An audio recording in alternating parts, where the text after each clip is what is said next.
See, the judgment I give you, I got my own issues, and I got to work with my own inspector, much like you. So the last verse, 24, we're going to get right into the text. It says, therefore, whoever hears these sayings of mine and does them, I will liken him to a wise man who built his house on the rock. And the rain descended, the floods came, and the winds blew and beat on that house. And it did not fall, for it was founded on the rock.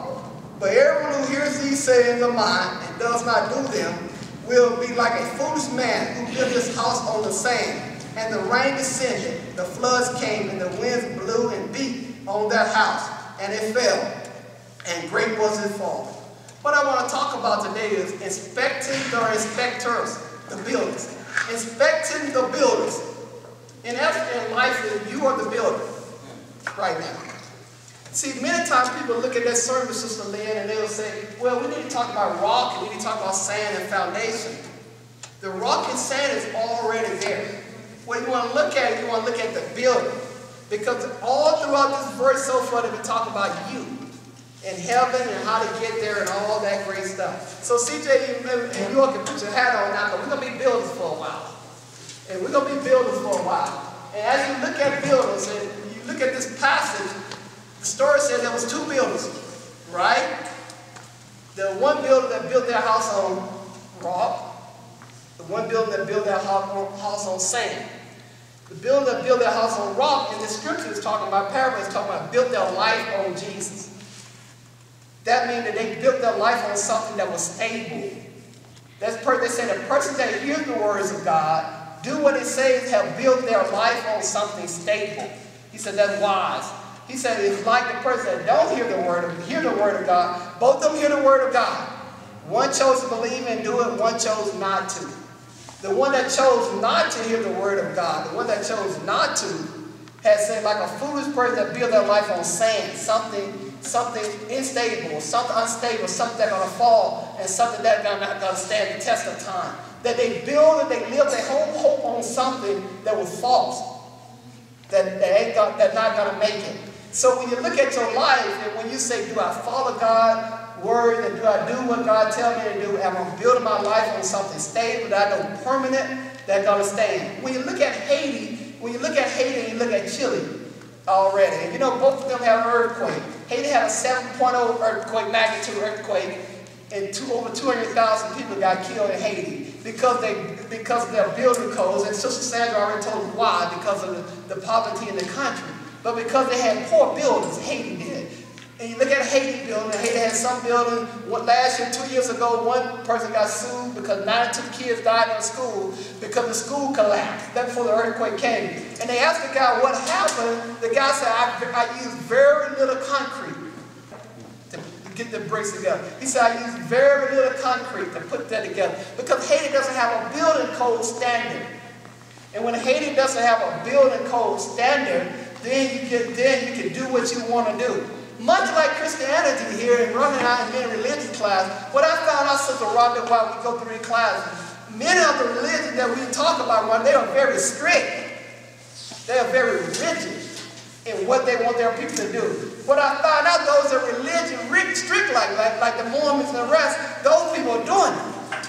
They're our witnesses. What I found out with Christianity, how we have interpreted it, not how God interpreted it, but we have interpreted Christianity with very little building codes.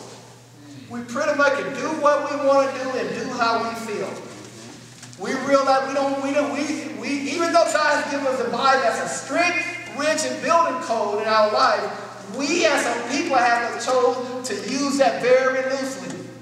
Much like they do in Haiti. We also found in Haiti that they don't have much concrete, so they don't pour as much concrete. They couldn't have much structure. They couldn't have enough to build buildings, and they don't have to go as deep as a building code or building permit would require. So they weren't as rigid as they should be. So because of that, when the earthquake came, over 200,000 people died. We found out in Chile had an earthquake in January, and 7.7. I think it's 7.7 magnitude earthquake, or 8.7. I think 8.7. But what happened, it was 500 times stronger than the earthquake in Haiti. But yet Chile lost only about Chile lost only 3% of their people died of that earthquake. Only about 200, 300, 300. Let's go 700. 700 people died in Chile. But that earthquake was 5 million times stronger. So you would think that they should have more deaths. What they found out about Chile is because they had been through earthquakes before. Haiti had not had one since 1541, around that time. Haiti had not had an earthquake in a long time. So Haiti, in Haiti's defense, they hadn't seen an earthquake in a long time. But yet Haiti know they were living on a fault. They know they were living on an earthquake fault line, much like Chile in that area. So Chile had an earthquake in about 5 years earlier. So after that, when they built strict building codes, to get a building built in Chile, you had to go through a lot of work and get expensive and over time. But Haiti could put their building up in no time at all because they didn't have any rules out there. They could put a building up in less than a month, where Chile may take 6 months to get a building up. But yet Chile built there on a strict code, and they followed those strict lines. So when the storm, the hurricane came, Chile was able to protect itself against the hurricane, whereas Haiti won't. You said, how that compare to us, though? How that bring that back to us? In our lives, the Bible has given us strict building codes. But because we refuse to follow those strict codes, we won't be as successful. But here's the thing about it we haven't talked about yet. When the storm, we know whether you're good or not when the storm comes of life. Your storm, you can look like a good building. Haiti building, the presidential building was so nice, it looked so good. It was the first building to collapse. The presidential building. If you looked at it, it was on the outside, it was so nice. It was so great. It was all for everybody to see. And one of the first buildings to go. So it's not what you look like, it's not how you act, it's not what you see. But when the test of time, then we're going to find out, Sister D, what are you truly made of? See, what are you truly made of in the test of time? And you say, well, I can survive that, the storm comes. See, storms come in your life to renovate you. See, when you look at a storm in your life, storms come to renovate you. There will always be storms in your life. See, either you just got out of a storm, you're going through a storm, or you're in the middle of a storm. There will always be storms in your life. Now, how you look at that storm, it comes to renovate. Can you stand that storm? Because anytime after a storm or renovation in your house is better. See, every time you go through a storm in your life, you're supposed to become better. You're supposed to learn from that storm because it renovates you. When I renovate my house, and we want to I want to do some things to our house will be a mess for about 2 or 3 weeks or longer. And it's going to be difficult to live through all that mess. And you can't wait to get through all that mess. But once it's all over with, you should have a better product.